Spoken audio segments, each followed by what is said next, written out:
السلام عليكم، عاملين ايه؟ انا رقم مهند. لاول مره يشوف قناتي ينزل بسرعه اسفل الفيديو يعمل لي لايك واشتراك، ولو الفيديو عجبكم اعملوا لي شير عندي كل حبايبكم. زماننا ايه النهارده يا روك؟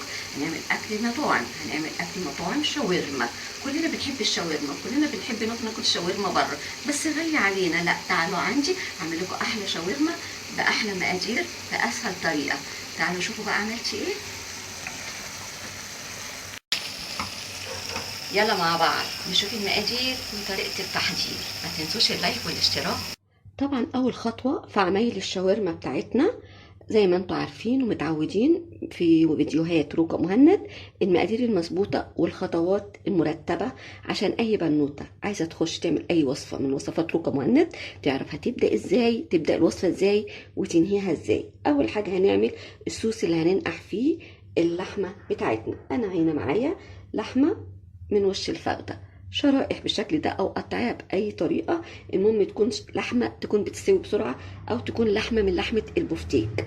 معاكي ايه يا روك؟ معايا هنا عصير بصلايه صغيره مش كبيره، بشرتها وعصرت التفل بتاعها اهوت بايدي كده ونزلت الميه منها بالشكل دوت كده اهو. احنا ممكن نحط البصل ده على الشاورما بس مش دلوقتي. طيب التوابل طبعا الحلوه قوي اكيد طبعا موجوده عندي بتوابل سهله وبسيطه. معايا هنا معلقه زعتر كبيره، الزعتر ده زعتر تركي، كل التوابل دي بتيجي من عند العطار، زعتر تركي بيبقى نضيف قوي.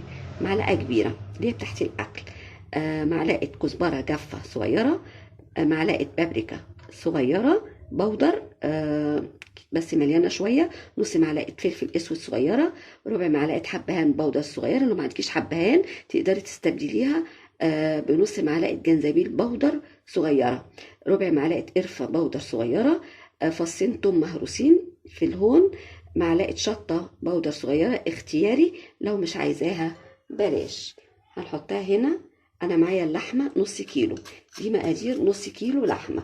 عايزه تزودي ضعف المقادير. هنحط طبعا عصير البصل، هنحط ربع كوبايه زيت بالشكل دوت كده، زيت نباتي. الملح طبعا مش هنحطه دلوقتي خالص لانه بيأخر من تسويه اللحمه بتاعتنا. هنحط نص كوبايه خل كبيره، الخل دوت هو اللي هيسوي لنا اللحمه بتاعتنا في النقع بتاع لما هنقعها فيه، وهيخليها تستوي معانا على طول اهو بالشكل دوت كده. هنقلب طبعا كل المقادير بتاعتنا دي كده مع بعض لحد ما نتاكد انها طبعا اختلطت كويس قوي كده تمام. هنبتدي طبعا نضيف اللحمه بتاعتنا اهو.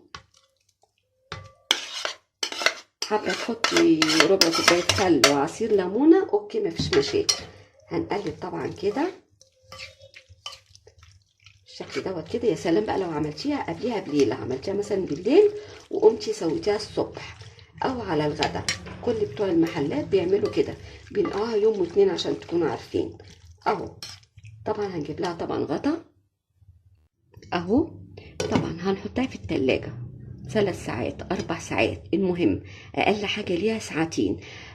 مش مستعجله عليها، اعمليها قبلها بيوم واركنيها في التلاجة. طبعا بعد ما تاخد وقتها في التتبيله هنرجع نعمل الخطوه اللي بعدها. طبعا بعد الشاورما بتاعتنا ما خدت وقتها في التتبيله، انا معايا هنا حوالي 100 جرام ليا ضاني اختياري، بس بصراحه بتطعمها وهتديكي الاكل بتاع الطعم بتاع بره. طبعا هنشوحها ونخليها تنزل الدسم بتاعها ونضيف عليها اللحمه بتاعتنا. طبعا حته اللي هي الضاني بتاعتنا اتشوحت كويس قوي، نزلت لنا الدسم، وانا بصراحه ضفت حبه زيت بسيط جدا. هننزل طبعا اللحمه بتاعتنا كلها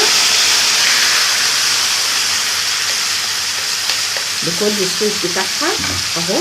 مش هنقلب كتير عشان ما تنزلش ميه كتير. اول ما تاخد لون من تحت هنبتدي نقلب بالشكل دوت كده. طبعا شربت ميتها نبتدي طبعا نقلبها لحد ما تشوح معانا كويس قوي. اللحمه بتاعتك بتاخد سوا، في المرحله دي ضيفي الميه شويه بشويه. انا طبعا هسيبها تستوي على راحتها خالص. وتعالوا مع بعض نعمل سلطه الطحينه اللي هنحطها على العيش بتاعنا بعد الشاورما ما تستوي. طبعا انا معايا هنا نص كوبايه طحينه، طبعا كانت موجوده في التلاجة فقفشه، حطيت فيها شويه ميه وحطيتها في البرطمان ورجيتها قوي كده عشان تسيب معايا بسرعه بالشكل دوت كده. نفتح ونحطها طبعا في البولة او في الطبق بتاعنا اهو، شايفين اهو. طبعا معايا هنا فصين توم صغيرين مهروسين، رشة ملح، رشة شطة حمراء، شطة بودر، رشة كمون بالشكل دوت كده. هنحط طبعا قيمة معلقة كبيرة خل، اخر حاجة عندي احطهم، لو عوزت هحط تاني. ونقلب بقى كويس قوي بالشكل دوت كده. هي طبعا لما بتقعد بتتخن شوية. اسهل طريقة تسيبي بها الطحينة، حطيها في برطمان، حطي عليها المية اللي عايزة تحطها ورجوهم مع بعض قوي، هتديكي القوام الحلو ده اهو. يلا مع بعض نروح بقى نشوف، نحطي دي في التلاجة ونشوف طبعا بقية وصفتنا. طبعا اللحمة بتاعتنا استوت، شوحت كويس قوي اهي. المرحلة دي طبعا هنحدقها، نحط الملح بتاعنا. طبعا احنا عاملين نص كيلو لحمة اهو، وهنقلب. وهنبتدي طبعا نحط البصل بتاعنا، نص كيلو لحمة هنحط عليه نص كيلو بصل او اقل سنة اهو. نحط عليهم قرنين فلفل حامي متقطعين شرائح بالشكل دوت كده. احنا هنحط طبعا الفلفل الرومي اللي احنا كنا مخزنينه مع بعض، كنا شاويينه ومخزنينه خارج التلاجة لمدة 6 شهور واكتر. هجيبه طبعا من التلاجة لان هو مستوي، عايزه احطه في الاخر شويه، ندي طبعا تشويحتين او نسوي البصل حاجه بسيطه جدا بالفلفل بتاعنا دوت اهو. ونروح نجيب الفلفل الرومي المشوي بتاعنا من التلاجة اهو. الفلفل اهو فاكرينه، قلت لكم هنستعمله في ايه؟ هنستعمله في وصفات زي كده. الفلفل الرومي ده الالوان بيجي عليه وقت بيبقى غالي قوي، بيوصل سعره 40 و50 جنيه. انا مفرزاه او مخزناه وهو 3 كيلو ب10 جنيه، بقاله اكتر من شهر عندي. بس البرطمان اللي افتحه احطه بباب التلاجة اهو، متقطع جاهز على طول، تحطيه على الوصفه بتاعتك اهو بالشكل دوت كده اهو. طبعا طعمه لوحده حكايه. هنزل لكم اللينك بتاعه اسفل الفيديو بتاع الشاورما ده اهو. هنقلب بقى ونخلي طبعا الطماطم اخر حاجه ولا نحطها اهو. كده كده الفلفل بتاعنا مستوي. الطماطم دي ربع كيلو طماطم اهو، متقطع مكعبات صغيره بالشكل دوت كده. فاضل اخر حاجه طبعا الخضره، ودي اختياري اهو. هسيبها حوالي دقيقه كده ونرجع نحط الخضره. طبعا الشاورما بتاعتنا خلصت، وانا طبعا طفيت عليها اهي. فاضل بقى ايه زي ما قلت لكم الخضره. نحط ندفع عليها كده ونرش الخضره كده ونقلبها بالشكل دوت كده. ايه رايكم؟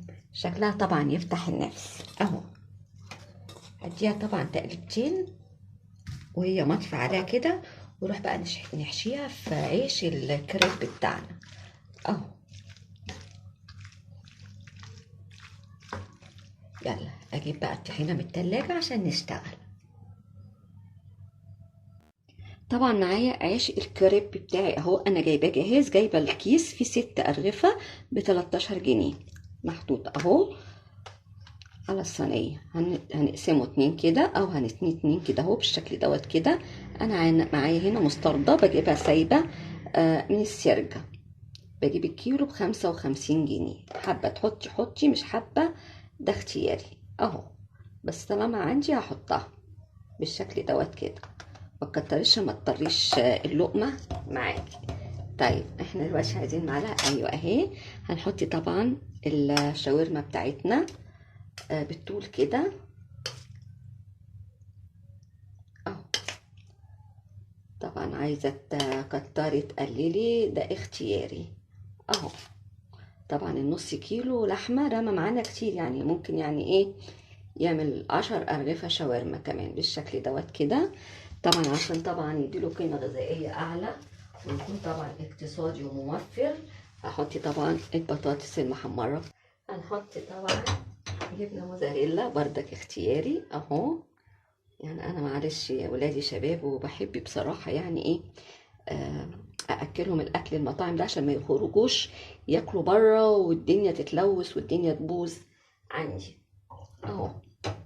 نقفله بقى كده اهو. انا بصراحه حاشيه على الاخر عشان لما بيبقى فاضي شويه بصراحه يعني ايه بيزعلوا. اصل هما تفسين شويه. بالشكل دوت كده. يلا بقى على الجريل نديله صدمه. طيب نعمل واحد كمان بالطحينه.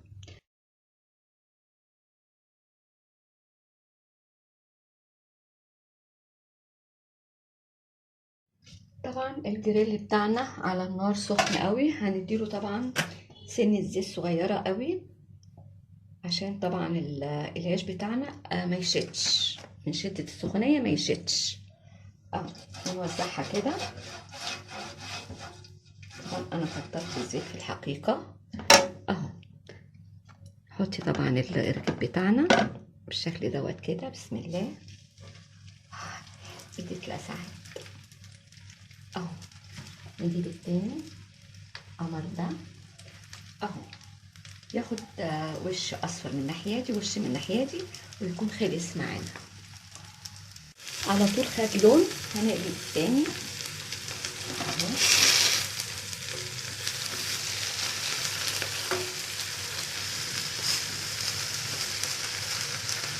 طبعا الشاورما بتاعتنا خلصت معانا. هقدمها لكم طبعا. هخلص الكميه كلها واقدمها لكم في الاخر. ايه رايكم بقى؟ احلى شاورما بالكريب او كريب بالشاورما. طبعا مهما نحسب ونكلف مش هيبقى اغلى من بره الشندوتش ده يعني بحوالي 35 جنيه وازيد.